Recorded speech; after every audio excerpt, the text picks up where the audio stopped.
충전기가 있었는데요. 없었습니다.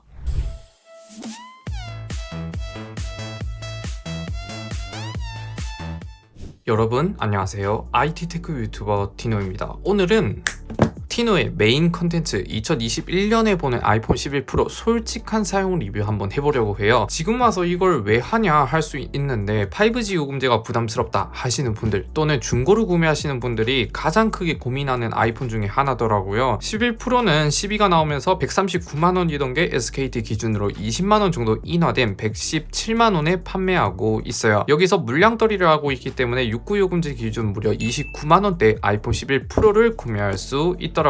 아이폰 11 프로 혹시나 구매하실 생각이라면 지금이 제일 괜찮을 것 같아서 소개해드릴까 합니다. 이건 나중에 다시 얘기하고 지금 바로 아이폰 11 프로 한번 살펴봅시다. 가장 먼저 외관부터 볼까요? 앞면은 딱히 특별한 게 없어요. 다 똑같은 노치 디자인입니다. 그렇기 때문에 우리는 후면을 먼저 봅시다. 아이폰 8부터 10s까지 고수해오던 유광 글래스에서 무광 글래스로 바뀐 게 특징이고 애플 로고와 카메라 모듈 쪽은 반대로 유광으로 처리했어요. 저는 생폰 기준으로 그립감은 확실히 무광 쪽이 훨씬 더 좋더라고요. 게다가 뒷면 감촉도 부드러워서 손에 감기는 느낌이 좋았습니다. 그런데 주의할 점이 뒷면이 부드러워서 그런지 많이 미끄럽더라고요.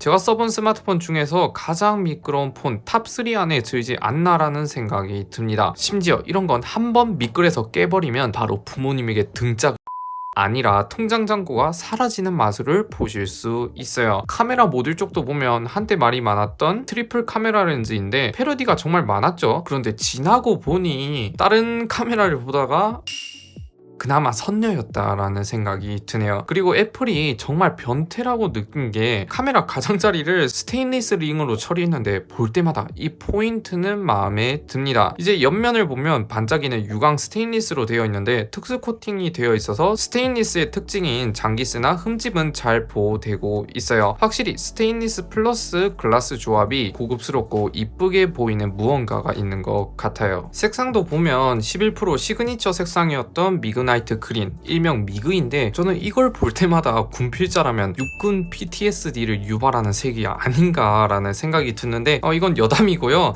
애플은 역시 실물파라 그런지 실제로 보면 오히려 고급스럽다라는 느낌이 크게 다가옵니다. 이것뿐만 아니라 무게도 보면 이상하게 처음 잡았을 때 생각보다 무거운데? 라는 느낌이 들더라고요. 8.1mm 두께에 188g이에요. 이상하게 체감 무게는 더 크게 느껴졌습니다. 그나마 다행인 점은 카툭티가 다른 폰들에 비해 비교적 착한 편입니다. 이제 화면을 켜서 마저 볼까요? 스펙부터 보면 5.8인치 FHD 플러스급 슈퍼 레티나 XDR 디스플레이라는 게 들어갔어요. 현존 소형 OLED 패널 중에서 최상급 패널이 들어갔고 아이폰 12 프로 시리즈와 거의 동일한 패널을 사용하고 있어요. 화면 밝기도 최대 800니트, HDR 컨텐츠 재생 시 1200니트까지 올라갑니다. 야외 시인성 면에서 이 정도는 매우 준수한 수준이에요. 화면 사이즈는 아이폰 10, 10s와 똑같기 때문에 10, 10s를 쓰다가 아이폰 11 프로를 쓰면 새 아이폰을 쓰는 느낌은 덜하더라고요. 그런데 애플이 원래 있던 이름을 자기들만의 이름으로 탈바꿈시키는 걸 좋아하는 것 같아요. 예를 들어 레티나 디스플레이, 리퀴드 레티나 디스플레이, 슈퍼 레티나 XDR 디스플레이 같은 이름을 쓰는데 솔직히 말해서 XDR 디스플레이, 삼성에서 만드는 슈퍼 아몰레드 패널을 애플만의 방식으로 부르는 거라 보시면 됩니다. 그냥 좋은 OLED 패널이라 생각하면 될 것 같아요.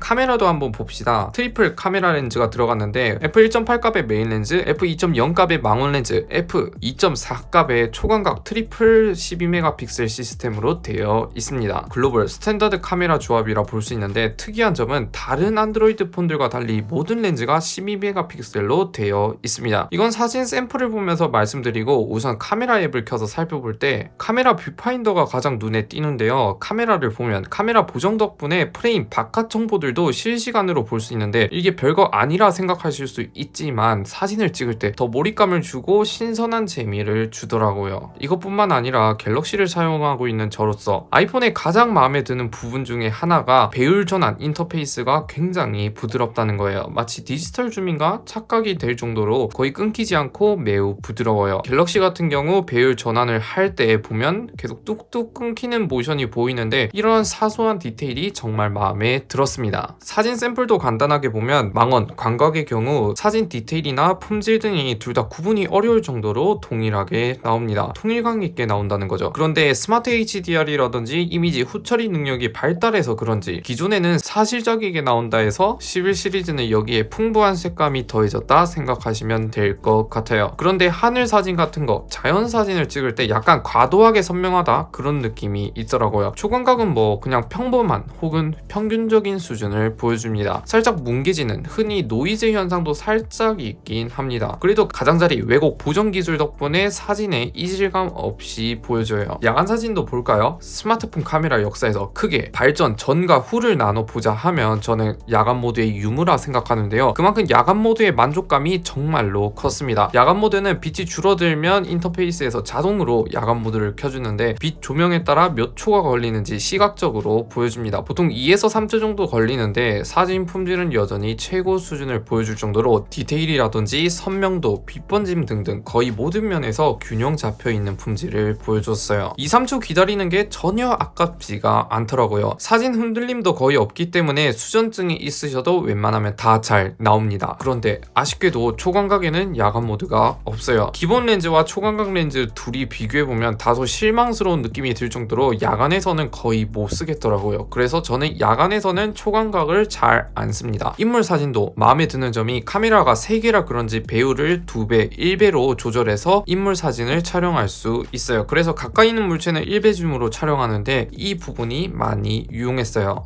이제 구형 스마트폰의 성능도 잠시 보면 TSMC 기반의 7나노 공정으로 제작된 A13 바이오닉 칩셋과 램은 4기가가 들어갔는데 요즘은 칩셋을 위탁 생산으로 많이 하는 추세예요. 특히 TSMC 기반의 칩셋이 칩셋 효율과 성능이 좋습니다. 애플뿐만 아니라 AMD, 라이젠이라든지 ARM 기반의 M1 칩셋도 TSMC 위탁 생산을 통해 만들어진 칩셋이에요. 결론, 긱벤치 점수부터 보면 싱글 1300점 대 멀티 3500점이라는 여전히 엄청난 점수를 자랑하는데 안드로이드에서는 아직까지 아이폰 11 프로를 따라가는 칩셋이 없을 정도로 거의 모든 작업에서 원활하게 사용이 가능합니다. 오래 쓸 목적으로 구매하신다면 가장 이상적인 선택지라 생각이 되네요. 물론 램이 4기가라서 리프레시 현상은 감안하셔야 합니다. 바로 배터리 쪽도 보면 물리적 용량이 대략 3000mAh인데 배터리 효율은 전작 대비 50% 정도 더 늘어난 배터리 타임을 보여주더라고요. 게임 안 하는 기준으로 평균 8시간 내외 수준을 보여줍니다. 그냥 배터리가 안 죽는다 보면 돼요. 휴대폰 오래 만지는 사람들도 아이폰 11 프로 하루 정도는 충분히 버티고도 남는 수준이에요. 배터리 부분에서는 정말 만족하는 편입니다. 이것뿐만 아니라 아이폰 역사상 처음이자 마지막으로 기본 구성품에 18W 고속 충전기를 챙겨줬어요. 이때만 해도 정말 좋았는데 무선 충전도 최대 7.5W가 아닌 최대 10W를 지원하고 있어요. 내장 스피커도 간단하게 봅시다. 아래에 하나, 위에 하나 듀얼 스테레오 스피커인데 애플 말로는 공간 오디오를 지원한다고 해요. 아이폰 내장 스피커 사운드 품질은 좋다는 건 다들 알고 계실 텐데 10 시리즈 스피커들은 단순히 출력만 높고 밸런스만 좋은 직진성 스피커라면 11 프로는 누워서 유튜브를 보고 할 때 스피커 중앙에 있는 느낌? 공간감이 있는 스피커 느낌이더라고요.